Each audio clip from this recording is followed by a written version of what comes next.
Hello guys, for today's video gagamitin natin yung manual ng ating Panasonic automatic washing machine kasi mahina yung tubig dito, di pwede natin gamitin ang automatic.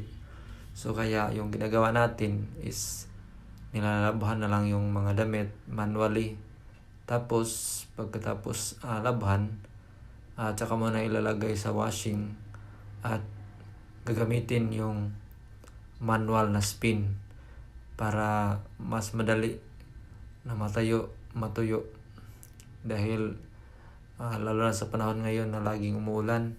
So kailangan talaga natin na before isampay yung damit is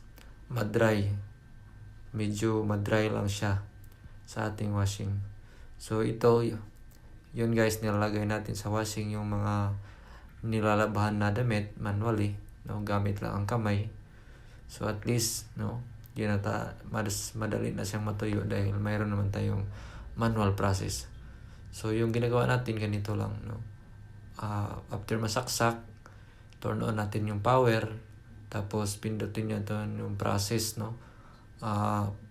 at least siguro 3 na pindot, para malagay siya sa spin. Tapos pindutin natin yung timer, then start. So pero kung gusto nyo mas matagal, pwede yung ilagay sa 10 minutes o kaya 15 minutes. So sa akin 10 minutes lang, isang pindot lang sa timer. Pwede na kasi yung 9 minutes or 10 minutes, medyo matagal na din. At sa pagkatapos niya mag-spin, medyo tuyo na talaga siya, kulang na lang ng konti. Kahit mahanginan mo lang sa labas, pwede matuyo na siya. So antayin na lang natin yung matapos yung oras na 10 minutes sa pag-spin niya. So ito na nasa 8 minutes na to guys. So ang kagandahan lang para sa akin, kagandahan sa Panasonic washing machine, kung sa ganitong sitwasyon na mahina ang tubig sa aming lugar or sa inyong lugar, pwede naman natin gamitin yung manual.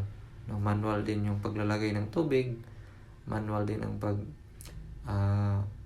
wash and spin, So na may option tayo kung paano maglalaba, gamitin lang natin ang manual.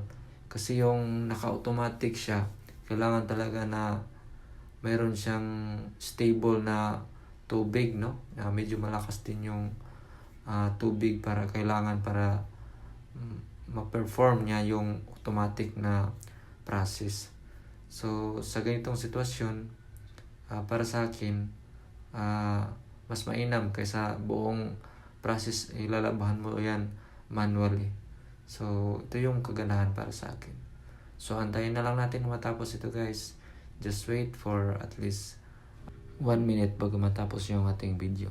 So yan guys, nasa 3 minutes na yung time niya. So fast forward na lang natin para mas madali matapos yung ating video. So yan, 2 minutes bago matapos. So very recommendable talaga yung unit na to guys. Napaka-satisfied yung performance, At saka ginagamit ko to more than 2 years na sa amin guys. At saka yung ginagawa ko lang nito is i-maintain lang ko lang yung tub hygiene, tapos nilinis ko na yung kanyang filter, So ayan, tapos na siya guys, 1 minute na lang yung natira. Then okay, 0 na. Tapos before yan mag-off, magtutunog yan guys ng at least siguro 5 na tutunog, Tapos okay na talaga siya guys, tuyo na siya. Sa mga gustong bumili nito guys na Panasonic washing machine automatic, napakasulit talaga. Okay, thank you guys for watching. God bless you all.